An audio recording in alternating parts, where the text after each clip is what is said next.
여러분은 사랑하는 가족을 요양원에 맡긴 적이 있으신가요? 혹은 언젠가 나도 그곳에 갈 수 있다는 생각 해보신 적 있으신가요? 그런데 만약 그 요양원의 문을 열자 지하실이 나온다면 그 안에 휠체어에 묶인 채 사라진 노인들이 있다면 오늘의 이야기는 실제 사건을 바탕으로 한 충격적인 이야기입니다. 기록되지 않은 사람들, 묶인 시간, 그리고 지워진 진실. 그 모든 것을 지금 함께 들여다보시죠. 이야기가 기대되신다면 구독과 좋아요, 그리고 알림 설정까지 꼭 부탁드립니다. 이런 이야기는 더 많은 분들이 함께 들어야 하니까요.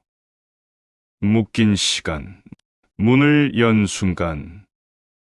지금부터 들려드릴 이야기는 우리 누구에게나 일어날 수 있는, 하지만 아무도 말하지 않던 요양원 안의 진실에 관한 이야기입니다. 겉으로 보기엔 평온했습니다. 창문마다 하얀 커튼이 드리워진 조용한 마을 끝의 작은 요양원. 그러나 그 안에서 벌어지고 있던 일은 당신이 상상하는 그 이상의 것이었습니다. 누군가는 기억을 잃어가고, 누군가는 아무 말 없이 사라졌으며, 그리고 누군가는 살아있는 채로 묶여 있었습니다. 하지만 이상하게도 아무도 묻지 않았습니다. 왜 묶였는지, 왜 사라졌는지, 그리고 그 사람들은 지금 어디에 있는지. 이 이야기는 단지 어느 요양원의 사건이 아닙니다. 이건 우리 모두가 애써 외면해 온 현실에 관한 기록입니다. 그 진실을 끝까지 듣겠다고 마음먹으셨다면 지금부터 조용히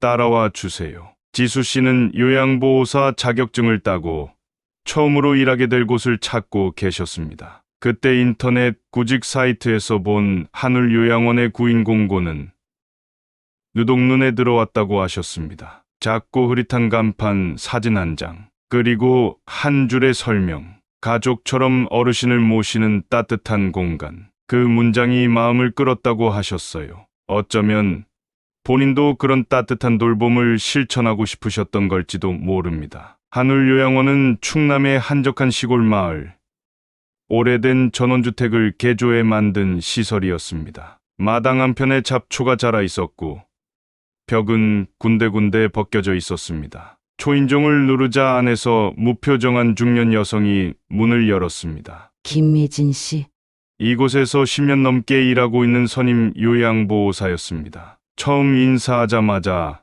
돌아온 말은 짧고 단호했다고 합니다. 일은 어렵지 않아요. 시키는 대로만 하시면 돼요. 그 말 한마디에 지수 씨는 얼떨결에 고개를 끄덕이셨습니다. 그렇게 시작된 첫 근무. 지수 씨는 2층 병동에 배정되셨고 대부분의 어르신들은 치매를 앓고 계셨습니다. 어르신들은 하루 종일 말씀이 없거나 눈을 마주치지 않았다고 해요. 하지만 그중 딱 한 분, 또렷한 눈동자를 가진 분이 계셨습니다. 윤정숙 할머니. 기록상으로는 중등도 치매, 간혹 환각과 망상이 있다는 진단이 붙어 있었지만 지수 씨가 처음 인사드리던 날, 그분은 조용히 입을 여셨습니다. 나는 묶이지 않을 거야. 지수 씨는 처음엔 무슨 뜻인지 몰랐다고 하셨어요. 할머니는 마치 진짜 무언가를 알고 계신 사람처럼 또렷한 눈빛으로 지수 씨를 바라보셨습니다. 그리고 다시 낮은 목소리로 말하셨죠. 밤이면 다 묶어요. 나는 알아. 여기가 어떤 곳인지. 그 말에 지수 씨는 마음이 이상하게 무거워졌다고 하셨습니다. 하지만 그날은 그대로 지나가셨습니다. 정말 그런 일이 있는 건지, 혹시 병세 때문은 아닌지 확신이 없었기 때문이죠. 며칠 후, 지수 씨는 처음으로 야간 근무를 맡게 되었습니다. 모두가 잠든 새벽 2시, 병동을 순찰하던 중 문득 윤정숙 할머니의 병실 앞에서 발걸음을 멈추셨다고 해요. 문을 조심스럽게 열자 그 안에는 휠체어에 묶인 채 앉아있는 할머니가 계셨습니다. 팔과 허리에 묶인 고정 벨트는 너무도 단단하게 조여 있었고 할머니는 눈을 뜬 채 가만히 앉아 계셨습니다. 지수 씨는 조용히 다가가 무릎을 꿇고 물으셨습니다. 할머니, 괜찮으세요? 그때 할머니는 아주 짧게 중얼거리셨습니다. 나는 아직 살아있어. 그 말은 다듣는 순간까지는 무슨 뜻인지 알 수 없었다고 하셨습니다. 하지만 분명히 무언가 잘못된 일이 벌어지고 있다는 직감은 그때부터 시작된 것 같다고요. 다음 날 아침, 지수 씨는 선임 요양보호사에게 조심스럽게 여쭈어 봤습니다. 어젯밤에 윤정숙 어르신이 휠체어에 묶여 계셨어요. 낙상 방지를 위한 조치인가요? 그러자 김혜진 씨는 마치 당연하다는 듯 말했습니다. 밤에 돌아다니다가 넘어지면 큰일이니까 어르신들 다 묶어도. 요즘엔 더 심해서 못 풀어줘. 너무 신경 쓰지 마.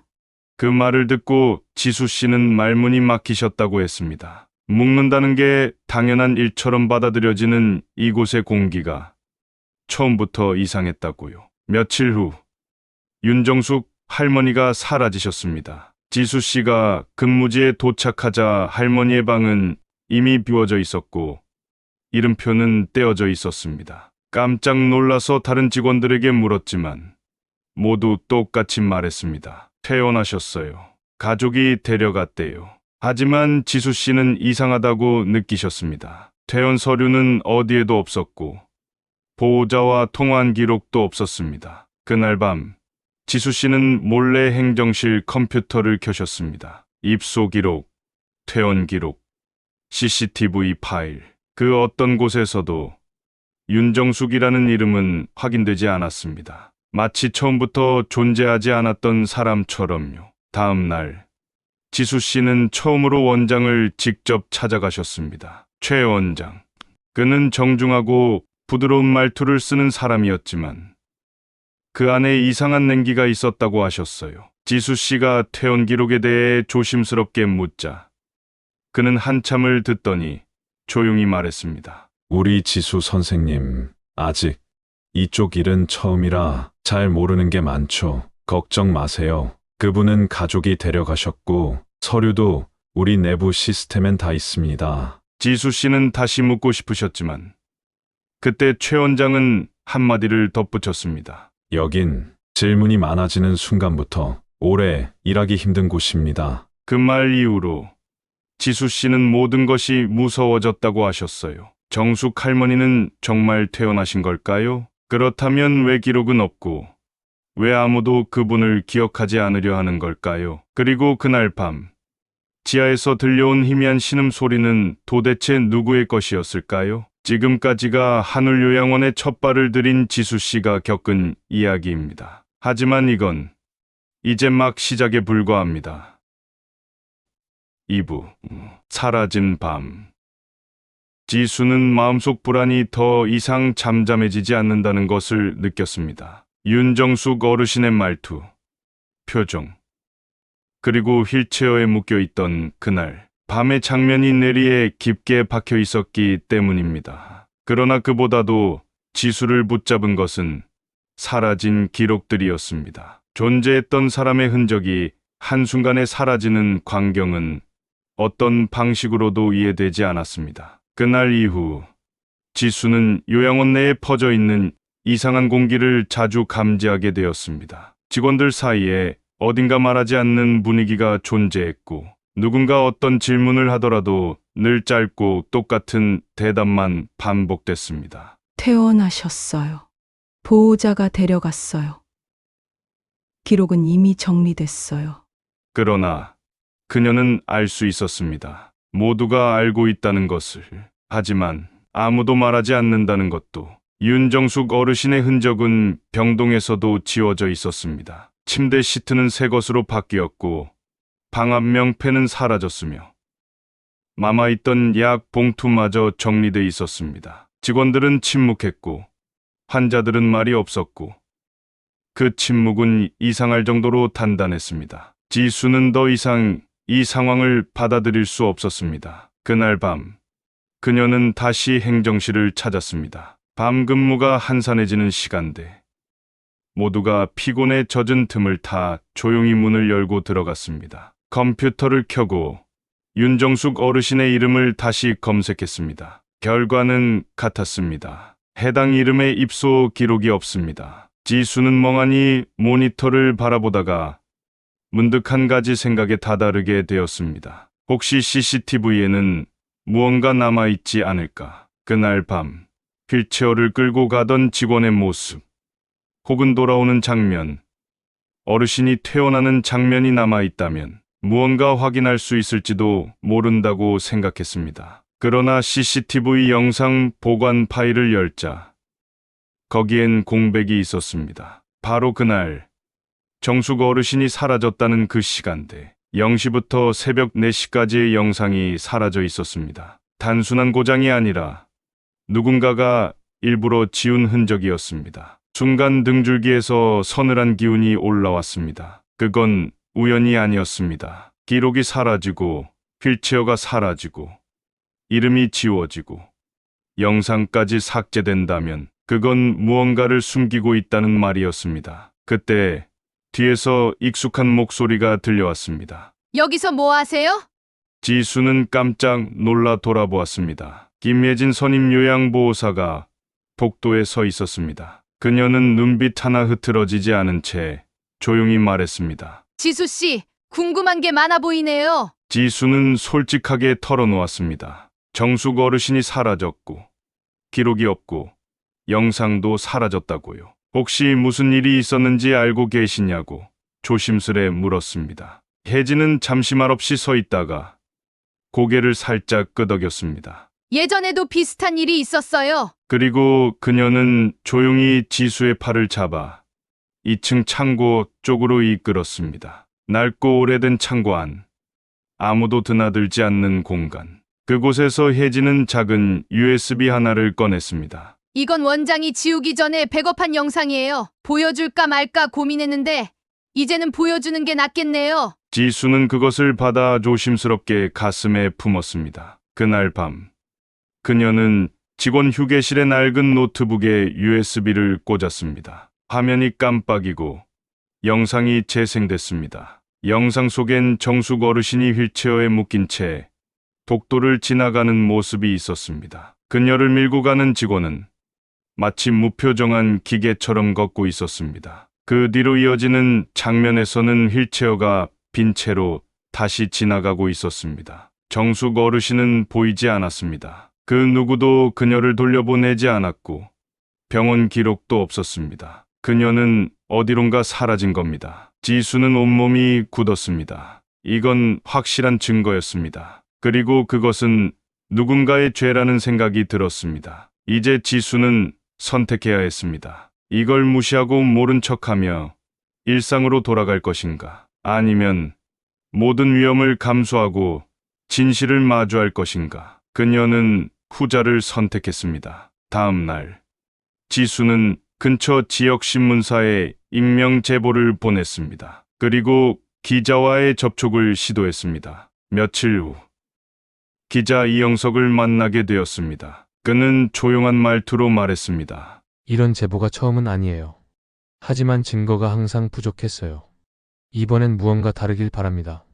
지수는 USB를 조심스레 내밀었습니다. 이건 진짜예요. 그날 이후 지수는 더 조심스러워졌습니다. 그리고 더욱 단단해졌습니다. 이제 그녀는 단순히 일하는 보호사가 아니라 사라진 이들을 기억하는 사람, 그리고 그들의 이름을 다시 세상에 올릴 준비가 된 증인이었습니다. 하지만 그 순간부터 지수의 주변은 서서히 변해가기 시작했습니다. 누군가 그녀의 뒤를 따라다녔고 요양원 내부에선 조용한 정막 속에 묘한 감시의 눈빛이 감돌기 시작했습니다. 그리고 그날 밤 지수는 요양원 지하 문 앞에 다시 서게 되었습니다. 출입 금지라고 적힌 낡은 철문. 그 너머에서 지난번과 같은 목소리가 들려왔습니다. 누구 없어요?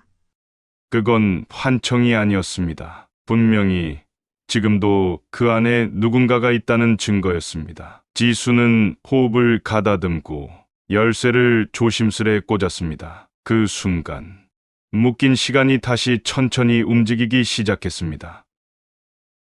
3부 묶인 시간.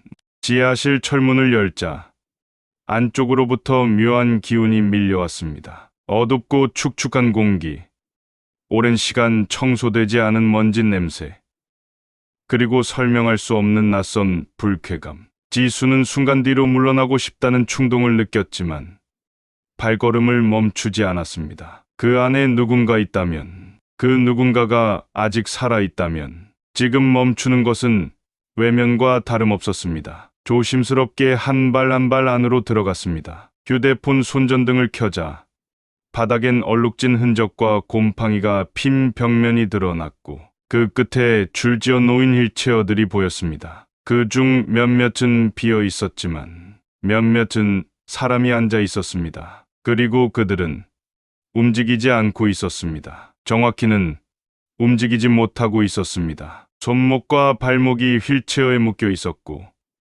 몸은 무기력하게 축 늘어져 있었습니다. 그 모습을 본 순간 지수는 심장이 내려앉는 느낌을 받았습니다. 5명, 모두 고령의 노인들이었고 모두 말이 없었습니다. 하지만 그중 한 사람이 천천히 고개를 들었고 지수는 그 얼굴을 알아볼 수 있었습니다. 윤정숙 어르신이었습니다. 지수는 믿을 수 없다는 듯 다가갔습니다. 할머니는 눈을 가늘게 뜨고 천천히 입술을 움직였습니다. 오셨군요. 지수는 말을 잇지 못한 채 무릎을 꿇고 어르신의 손을 잡았습니다. 그 손은 차가웠지만 분명히 살아 있었습니다. 기력이 거의 없는 듯 보였지만 눈동자엔 생기가 남아 있었습니다. 이곳에서 이렇게 오랜 시간 동안 버티고 계셨던 것입니다. 그때 뒤에서 발소리가 들려왔습니다. 천천히, 그리고 규칙적으로 바닥을 울리는 구두 소리. 지수는 소리를 듣자마자 자리에서 일어섰습니다. 그리고 문 앞에서 최 원장이 모습을 드러냈습니다. 그는 어두운 지하실을 둘러보더니 전혀 놀라지도 않고 오히려 익숙한 듯한 태도로 말했습니다. 이걸 어떻게 열었죠? 지수는 떨리는 목소리로 말했습니다. 어르신들을 여기에 가두는 게 정상이라고 생각하십니까? 최 원장은 고개를 살짝 갸웃하며 다가왔습니다. 그리고 조용히 말했습니다. 당신은 아직 이 일을 몰라요. 지수는 그 말에 되물었습니다. 몰라야 하는 이유가 뭡니까? 원장은 잠시 입을 다물고 천천히 지수의 눈을 바라봤습니다. 그리고 마치 설명을 하듯 강의하듯 말하기 시작했습니다. 우리는 여기에 있는 분들을 안전하게 보호하고 있는 겁니다. 집에서는 돌볼 수 없고 병원은 받아주지 않죠. 가족들도 더 이상 감당하지 못해요. 밤마다 소리 지르고 자해하고 탈진하고 그걸 다 책임지라고요? 지수는 조용히 대답했습니다. 그게 돌봄입니까? 우리는요. 최 원장은 말을 이었습니다. 그분들이 조용히 지낼 수 있도록 자기 가족들에게 폐 끼치지 않도록 마지막을 정리해 주는 거예요. 그 말에 지수는 분노했습니다. 그러나 동시에 그 말 속에 담긴 현실을 부정할 수 없다는 생각에 마음이 더 무거워졌습니다. 가족들이 연락을 끊고 요양원이 맡아 돌보다 어느 순간 사라지고 그 누구도 찾지 않고 그 누구도 묻지 않고 지수는 어르신들 중 한 명의 몸에서 결박 벨트를 풀기 시작했습니다. 그 순간 원장이 다가오며 말했습니다. 이건 당신이 감당할 수 있는 문제가 아니에요.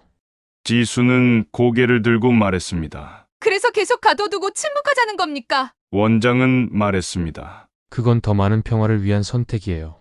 그 말은 마치 오래된 논리처럼 들렸습니다. 질서와 효율을 위한 희생, 돌봄의 탈을 쓴 방임. 지수는 그걸 받아들일 수 없었습니다. 지수는 마음을 다잡았습니다. 지금 이 장면을 남겨야 한다고 생각했습니다. 그녀는 휴대폰을 꺼내 촬영 버튼을 눌렀고 지하실 안의 모든 것을 하나하나 영상에 담았습니다. 그리고 다음 날 그 영상은 지역 언론사 기자의 손에 넘어갔습니다. 함께 첨부된 건 CCTV 복사본, 삭제된 파일 목록, 어르신 명단, 실종 처리된 환자들의 기록이었습니다. 지수는 이미 모든 위험을 각오하고 있었습니다. 며칠 뒤 최 원장은 공식적으로 조사를 받게 되었습니다. 하지만 그는 아무것도 인정하지 않았습니다. 기록은 왜 없냐는 질문에도 그는 말했습니다. 퇴원한 분의 정보는 일정 기간 후 삭제합니다.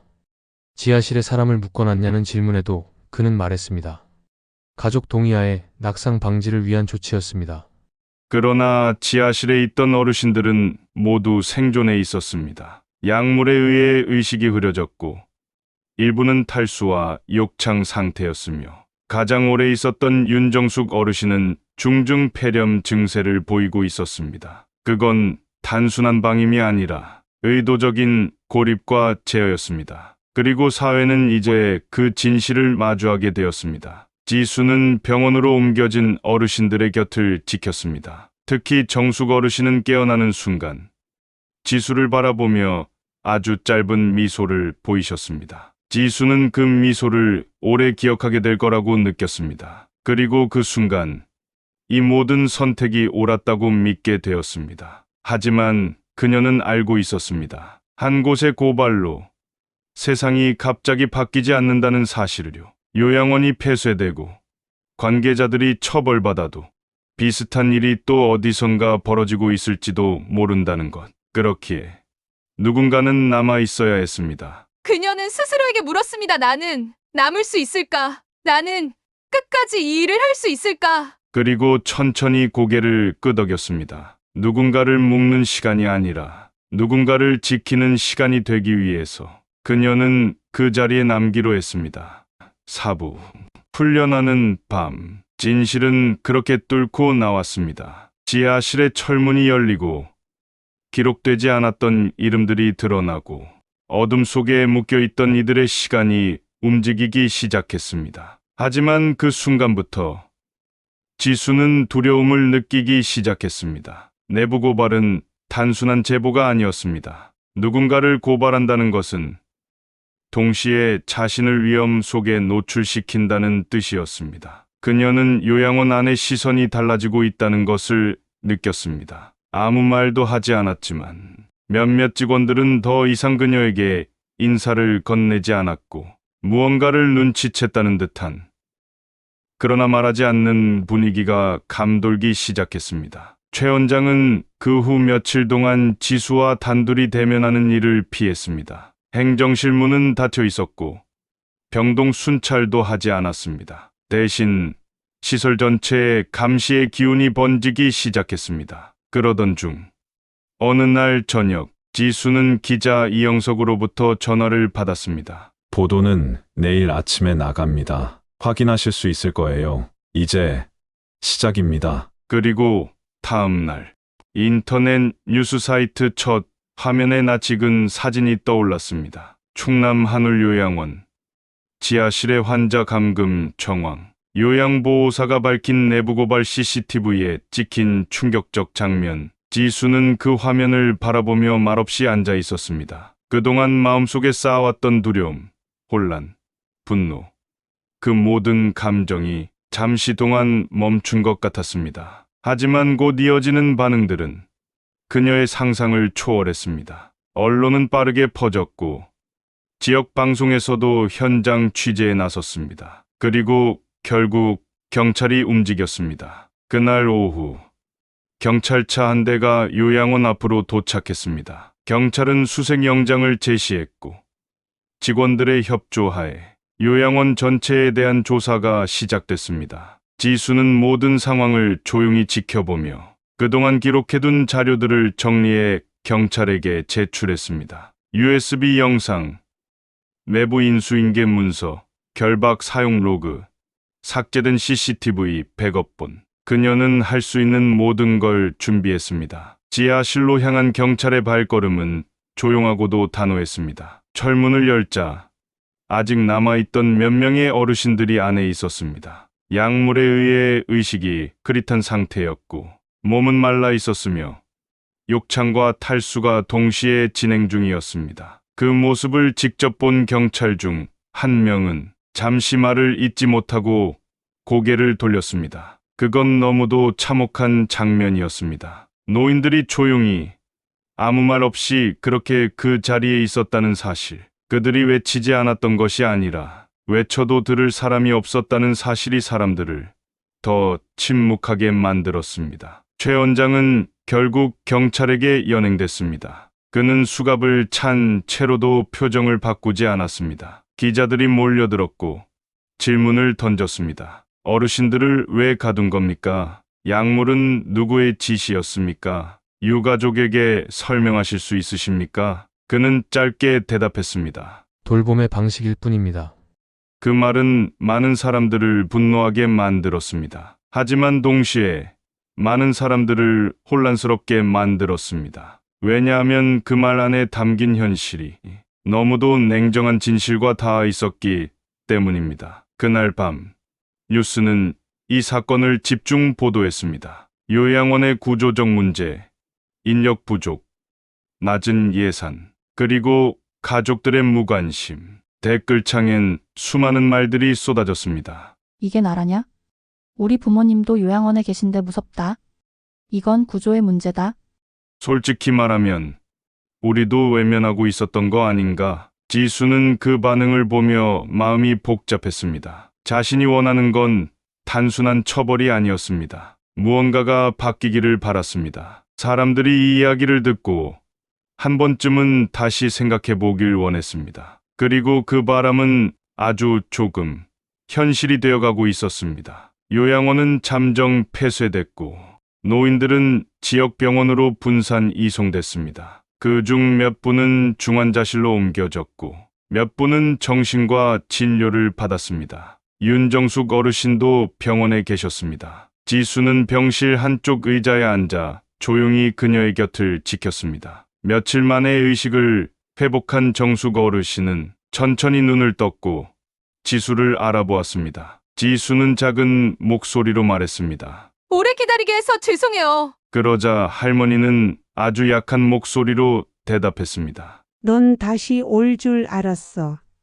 그 말에 지수는 눈시울이 붉어졌습니다. 그 말 하나로 모든 수고와 고통이 덜어지는 것 같았습니다. 그리고 무엇보다 그녀는 이제 확신할 수 있었습니다. 자신이 옳은 선택을 했다는 것을. 하지만 지수는 알고 있었습니다. 진짜 문제는 이제부터라는 거요. 최 원장은 구속되었고 검찰 조사는 시작됐지만 그는 아직도 죄를 인정하지 않고 있었습니다. 요양원 시스템에 대한 비판은 이어졌고 정치권에서는 요양원 관리 체계 개편을 논의하겠다고 말했습니다. 하지만 그 말들이 실질적인 변화로 이어질지는 아무도 장담할 수 없었습니다. 지수는 다시 일터로 돌아갈 준비를 하고 있었습니다. 요양원이 아닌 지역 복지센터의 새로운 돌봄 업무였습니다. 누군가의 손을 잡고 그 손을 끝까지 놓지 않는 일을 계속하기 위해서였습니다. 그녀는 떠나지 않았습니다. 그리고 다시 묶이지 않기로 결심했습니다. 오부. 내가 할 수 있는 일. 세상은 쉽게 있습니다. 충격적인 뉴스가 쏟아지고 분노가 터지며 책임을 묻는 목소리가 높아지지만 며칠, 몇 주가 지나면 다른 이야기들이 그 자리를 채웁니다. 한울요양원 사건도 그랬습니다. 언론은 몇 번 더 이 사건을 다뤘고 뉴스 댓글엔 아직도 분노한 사람들이 있었지만 시간이 흐를수록 사람들의 관심은 다른 이슈로 옮겨갔습니다. 하지만 지수는 그 시간 속에서 여전히 멈춰 있었습니다. 그녀는 사건이 정리된 이후에도 요양원 근처를 떠나지 않았습니다. 이제는 임시 병동으로 옮겨진 어르신들의 돌봄을 도우며 하루하루를 조용히 보내고 있었습니다. 윤정숙 어르신은 천천히 회복 중이셨습니다. 신체적으로는 여전히 기력이 약했지만 정신은 점점 또렷해졌고 지수를 알아보는 표정도 예전처럼 생기가 돌기 시작했습니다. 어느 날 오후 햇살이 유난히 따뜻하게 내려앉던 날 지수는 창가 병실 한쪽 의자에 앉아 있었습니다. 정숙 어르신은 창밖을 바라보다가 조용히 말했습니다. 이렇게 하늘을 보는 게 얼마만인지 모르겠네. 지수는 미소를 지으며 고개를 끄덕였습니다. 이제는 매일 보실 수 있을 거예요. 잠시 정숙 어르신은 말이 없었고 그러다 다시 입을 열었습니다. 나는 그때부터 알고 있었어. 누군가는 와줄 거라고. 하루 이틀이 아니라 더 오래 걸릴 줄 알았지. 하지만 결국 누군가 온다는 걸 믿었어. 지수는 고개를 숙였습니다. 그 믿음이 무거웠고 동시에 따뜻했습니다. 정숙 어르신은 그녀의 손을 천천히 잡았습니다. 그리고 말했습니다. 이제 내가 그 누군가가 되어주면 좋겠어. 다른 사람들에게도 다시 묶이지 않도록. 지수는 그 말에 대답하지 않았습니다. 그저 그 손을 조금 더 꼭 쥐었습니다. 며칠 후, 정숙 어르신은 요양병원으로 옮겨졌습니다. 장기 요양 판정을 받은 이후 더 나은 시설에서 생활하게 되었고, 가끔 지수에게 전화를 걸어 식사는 잘 했느냐, 새 어르신은 어떤 분이냐고 물으셨습니다. 그 전화 한 통이 지수에게는 하루를 견디게 하는 힘이 되었습니다. 지수는 지역 복지센터에서 일하기 시작했습니다. 하루에도 수많은 민원이 오고 한정된 예산과 시간 속에서 사람을 돌보는 일은 생각보다 더 복잡하고 더 피곤한 일이었습니다. 하지만 그녀는 그 자리를 떠나지 않았습니다. 이제는 알고 있었기 때문입니다. 어디에 있든 어떤 일을 하든 누군가는 반드시 곁에 남아 있어야 한다는 것. 기자 이영석은 사건 이후 몇 차례나 인터뷰 요청을 해왔지만 지수는 끝까지 거절했습니다. 그녀는 얼굴이 드러나길 원하지 않았고 자신이 영웅으로 불리는 것도 바라지 않았습니다. 다만 어르신 한 분 한 분의 이름이 다시 기록되고 그들이 살아있었음을 증명해주는 일이 조금씩 늘어나길 바랐습니다. 그리고 언젠가 누군가에 묶인 시간이 다시는 반복되지 않기를 바랐습니다. 시간은 흘러갔고 봄이 되자 지수는 작은 화분을 사서 사무실 책상에 올려두었습니다. 그 속에서 조그만 초록이 자라고 있었고 그걸 바라보며 지수는 생각했습니다. 이건 아주 작은 변화지만 그것조차 시작이지 않을까. 사람이 사람을 돌본다는 건 끝까지 옆에 있어주는 일이라고, 지켜보는 일이라고, 기록하는 일이라고.